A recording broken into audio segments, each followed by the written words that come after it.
So ngayon, papakita ko sa inyo kung paano ang process. So, tap lang natin yung profile icon natin. Okay. Tapos tap natin ang wallet. Ayan. Tap wallet. So ganyan siya makikita mo. So meron akong stake hive or hive power na naka-stake. So ibig sabihin savings, yan po ang aking savings. At kung makikita mo, walang laman ng so zero ang hive. At dito sa baba meron akong 1.5 HBD o highback dollars. So ang highback dollars is 1:1 ratio po yan ng USDT o US dollar. Okay, so ngayon gagawin natin, i-convert natin. So dito sa Pikli wallet natin, pwede na natin siyang i-convert mismo dito. So tap lang natin tong arrow. Ayan, arrow na yan. So kung magkita mo, meron nakalagay convert to hive, stake HBD or savings. So tap natin tong convert to hive. Ayan. So makikita nyo, merong nakalagay dito, parang may note dito sa taas, what to expect. So kapag nag-convert tayo, convert HBD into 1 USD worth of hive determined by the 3.5 day or so 3.5 days or 3 araw at kalahati bago pa siya ma-convert into hive itong HBD natin. So sample yan, yung 1.5 natin, kung convert natin yan ngayon, so 3 days after pa bago siya ma-convert. So ano gagawin natin na gusto nating i-convert agad-agad? So dito tayo, so hindi natin itutuloy dito sa ating Pikli account. So exit muna tayo dyan. Ngayon pupunta tayo dito sa ating Hive Keychain. So ang Hive Keychain, yan po ang wallet ng ating Hive. Ito yan, Hive Keychain. Kung wala ka pa, so pwede mag-download ka niyan sa Play Store. So nasa Play Store lang yan, sa App Store. Search mo lang Hive Keychain or Keychain wallet. Pagka na-download mo na, so login mo lang yung information mo doon, kagaya ng yung na-save mo na mga case. So para makalagin ka dito sa Keychain, kailangan dito ay username at master password. So tingnan mo lang yung mga case na yung na-save mo, sinave mo na case, yung mga susi natin. So meron kasi doong private case. So mga private case yun, meron siyang active key, merong posting key, memo key, at owner key. So at ang panglima yung master password. So yun ang kailangan natin dito sa Keychain wallet. So login tayo. So para ma-convert mo siya, tap mo tong world icon. Yan, ito sa baba. Tap mo lang yan. Pagka-tap mo yan, tap mo yung tabi na plus na sign, itong gitna, yan. Pagka-tap mo ng plus na sign, so ganito na ang lalabas. Okay? So pag ganyan ang lumabas, hanapin mo lang dito sa ayan. Hanapin mo lang yan dito sa finance. So kung makikita, mayroong nakalagay na Hive Hub. So itap natin itong Hive Hub sa finance. Okay. So need natin na mag-login din dito. Okay? Pero matik na yan. Pag tap mo nitong tatlong line dito sa taas, so pag tap mo niyan, so may nakalagay dito login. Okay? Tapos lagay mo lang yung username mo. So ito yung username ko. Tapos sign in with Keychain. Tap lang natin siya. So mag-loading yan. So ayan. So ganito lumabas. Confirm natin.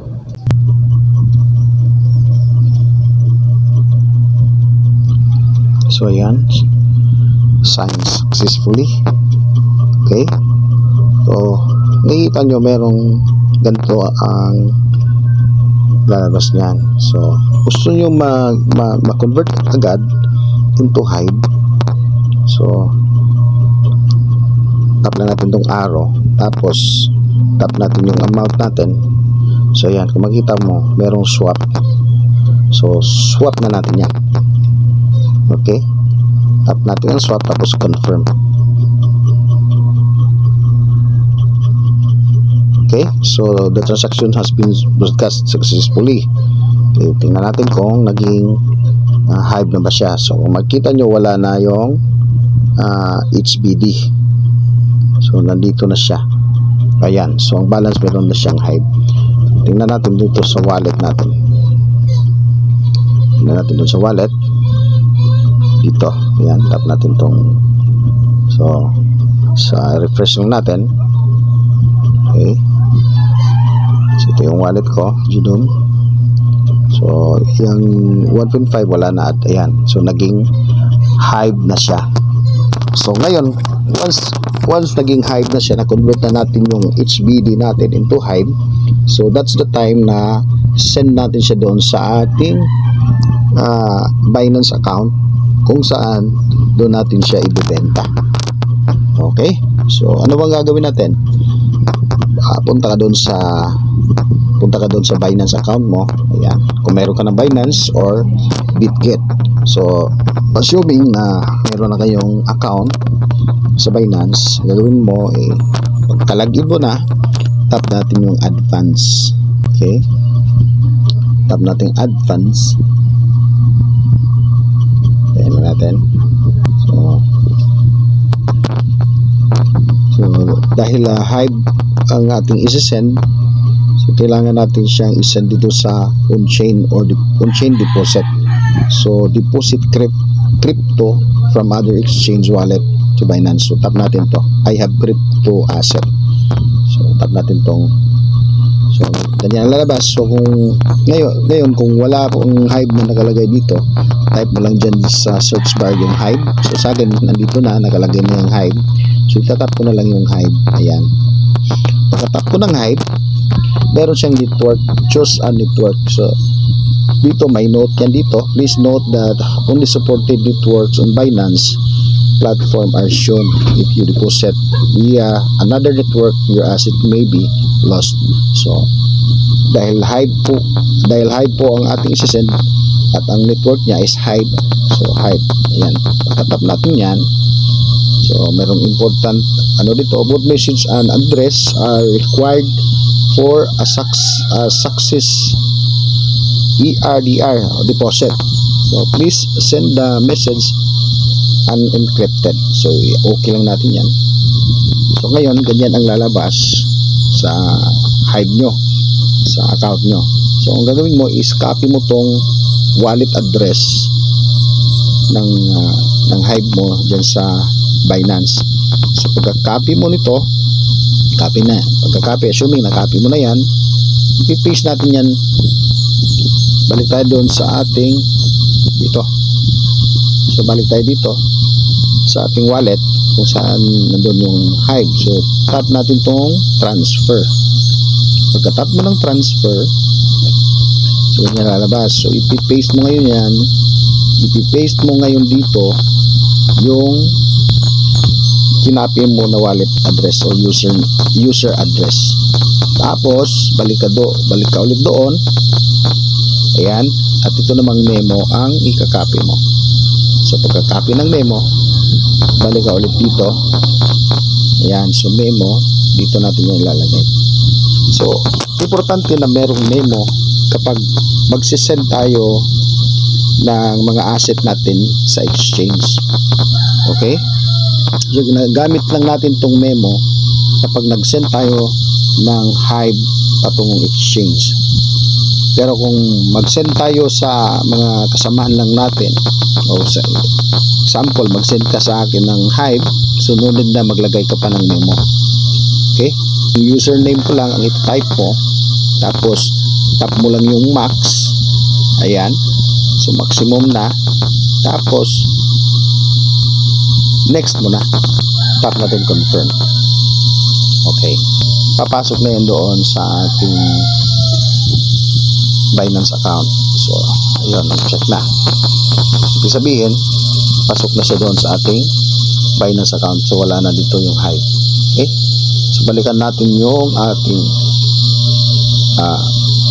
yan, balik tayo dito sa ating Binance account. Okay? Tapos, ayan, refresh lang natin yan.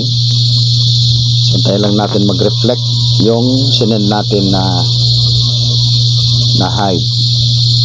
Okay? So, kung makikita mo, meron akong send kanina 11 at saka 39. So, ngayon hindi pa yung bago, yung 6, hindi pa dumating. So, pantayin natin na mag-reflect siya. Ayan, so makikita mo meron na processing, no? Ayan siya, 6.9 HYBE.